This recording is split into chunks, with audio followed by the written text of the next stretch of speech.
跟着美国在一起的，从台股开始到日本股市到印度，现在都走在创新高的行列。跟着中国走的量产杀戮的这一端呢，现在不断的在往下。尽管国家祭出非常多的力撑股市的措施，包括人行降息2码，但是呢，中国的股市仍然没有办法扭转颓势。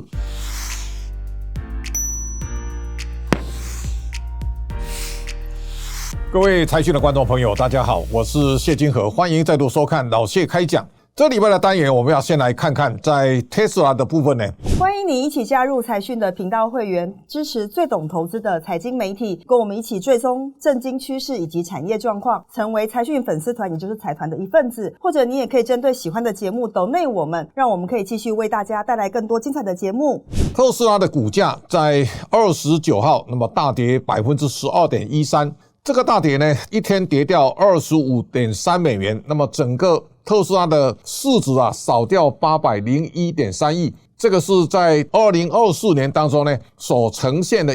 第一个警讯。我们也看到有媒体报道，特斯拉呢从科技七雄变成狗熊，这样的一个标题，其实也提醒大家，其实在过去很长的时间特斯拉的马斯克对中国是赞许有加，那么他也经常在媒体上大放厥词，他非常看好中国，而且经常有很多讨好中国的言论。他不断的强调，他说中国的新能源及电动车领先世界，他也大赞微信的功能，同时呢对中国的劳工任劳任怨呢赞赏有加。但是我们现在可以看到 Tesla 在第四季的财报当中它第四季总共卖了48万辆电动车，这个数量呢其实已经被比亚迪的52万6千多辆呢它比下去了。最大关键是在第四季除了交车成长趋缓之外呢，最大的关键第四季的 EPS 大概只有 0.71， 而比去年的同期衰退 40%。这个情况也告诉大家，特斯拉一方面呢，它在欧洲市场它的市占率经过一个大成长之后呢，现在走平在下滑。股价呢，特斯拉在过去曾经是创造世界整个产业革命当中非常重要的指标。在2019年的时候呢，特斯拉的股价最高2318美元。后来呢，一拆5之后呢，最高涨到1243块美元，市值达到1兆2430亿美元以上，这个是创造世界的传奇。那经过摔这么一跤之后呢 ，Tesla 的市值现在跌到5805亿。在这种情况之下呢，但最近马斯克也在讲说，日本人对电动车认识不足。他有他的看法他一方面呢也把他的超级工厂呢致力要推下一代的电动车，他不断的想要在新的创新上呢能够翻滚。那这样的一个股价的下跌，其实也给大家带来很大的意涵，也告诉大家，在2023年的财报当中，他告诉他成长明显低于2022年赚钱能力呢大幅下降 50%。那在这种情况之下呢，其实对 Tesla 来讲，价格战现在开始在侵蚀利润那这个利润其实它最大的竞争对手来自比亚迪。特斯拉第三季它已经开始减 44%剩19亿美元。第四季的情况其实更加恶化，那大家担心2024年 Tesla 很可能是会更坎坷，因为现在这个下降的颓势最大关键的是中国的电动车完全都杀出来了。这个中国电动车杀出来之后呢，现在大家要慢慢去意会到，整个中国的量产能力呢，现在远远大过在美国的特斯拉。而2014年Tesla 开始想要在中国设厂，2015年递件申请，至2017年呢，中国给他无息贷款200亿，又同时呢送他一块很大的土地不要钱。特斯拉在2018年呢开始就量产，这个时候呢，大家可以看到，从2019年走到现在，中国是特斯拉崛起重要的传奇。但是呢，同样的，特斯拉也正在面临中国的电动车快速量产所造成的杀戮。那大家知道，在过去这几年当中呢，全中国大大小小的企业呢，现在都投入电动车的生产，包括小米，包括华为，现在都投到电动车的产业。那小鹏的董事长叫何小鹏呢，他戏谑大家，他说要他一个人就叫他去造车，全中国都在造车2024年呢，全部的电动车的产能会达到1125万辆，这么大的量产的规模出来之后呢，它在市场也会带来非常巨大的杀戮。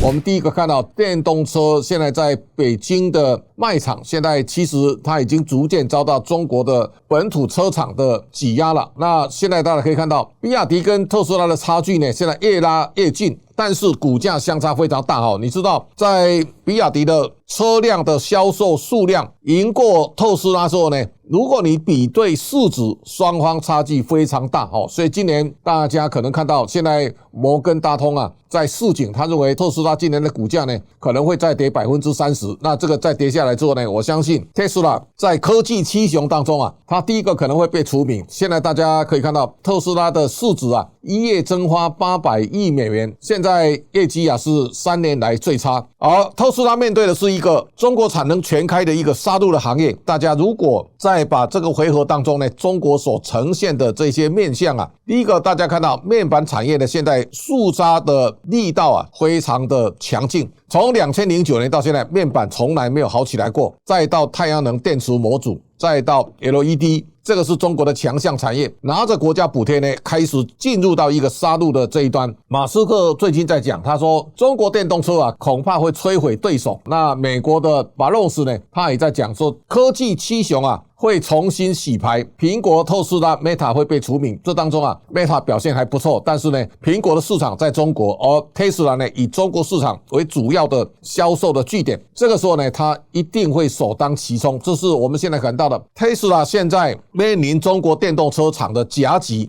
这个时候呢，我相信在2024，它很可能是一个中国量产产业当中被杀戮的一个成员。这个时候呢，大家回头看黄仁勋呢，在最近现身台北的街头，我们也看到他引来非常多的这个粉丝啊追踪他那大家也可以看到，黄仁勋每到一个地方呢，都寻找美食。这个时候呢，我们也要特别注意到，现在改良晶片呢，会不会在中国也遭到同样的特斯拉的命运这是最近美国的商务部长雷蒙多呢在讲，他说中国是美国最大的威胁，不是美国的朋友。他说辉达不可一直降规，迎合中国的需求，为商业利益绕道。他说国家安全利益呢高于企业的营收。那在这种情况之下呢，我们也特别注意到，在今年当红的 AI 晶片的狂潮当中啊，台积电呢跟着 NVIDIA 呢不断的往上走高这个时候呢，辉达会在中国扮演什么角色？我想大家也注意到，在这2天晶片战争的作者呢 Chris Miller 呢也警告，他说中国现在的比较低阶的晶片呢产能也就过剩50%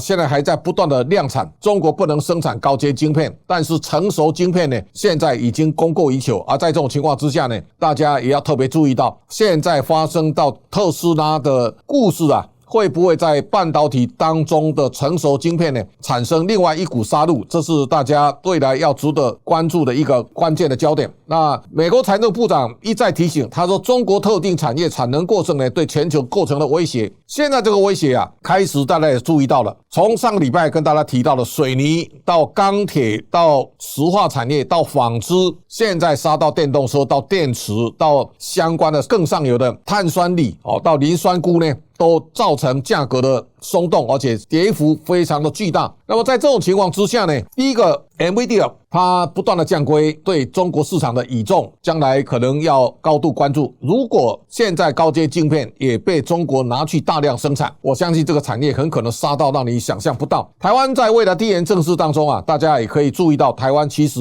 最大的关键要守住在高阶晶片的技术跟我们创新的能力。这个是最近我们大家可以看到，也包括现在中国的抄袭其实无所不在。最近 Uniqlo 呢控告中国的这个信抄袭，但是呢官司看起来他也会输，所以这个就告诉大家，中国现在无所不用其极，而且呢是这一种谎冒不断的创造新的杀戮，这是值得大家高度关注的。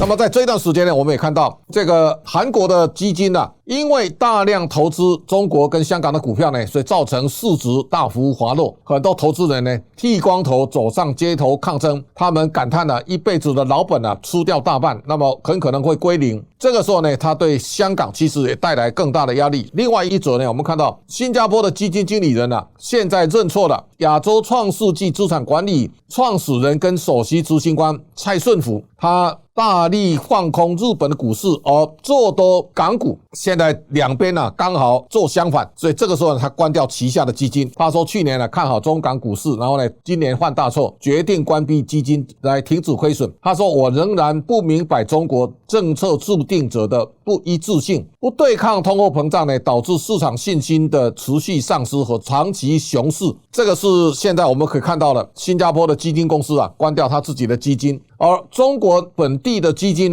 现在很多人认错，甚至下跪道歉了。也告诉大家，在过去这2年当中中国股市的不断的下滑，已经给投资中国跟香港基金的人带来非常大的压力的。我们也看到港股回到1997，这个是大家难以想象去年香港新股上市大概只有73家，那最近阿里巴巴大跌之后马云回来跟蔡崇信来逢低补回，那这个看起来也是香港股市能不能止跌一个非常重要的关键。台港股市这张图我们一再跟大家强调，现在两方差距非常大，一度拉到2835点，台股站上18000点，港股现在力守16000点，双方差距还有2000点。上个礼拜跟大家讲，创新高跟创新低并存，现在同样一个道理，叫东山飘雨西山晴这样的情况。我们看到日本的日经指数到现在为止它频频创新高，日本日经指数最高到36546点。这当中我们看到日本的很多企业盈利在上升。第二个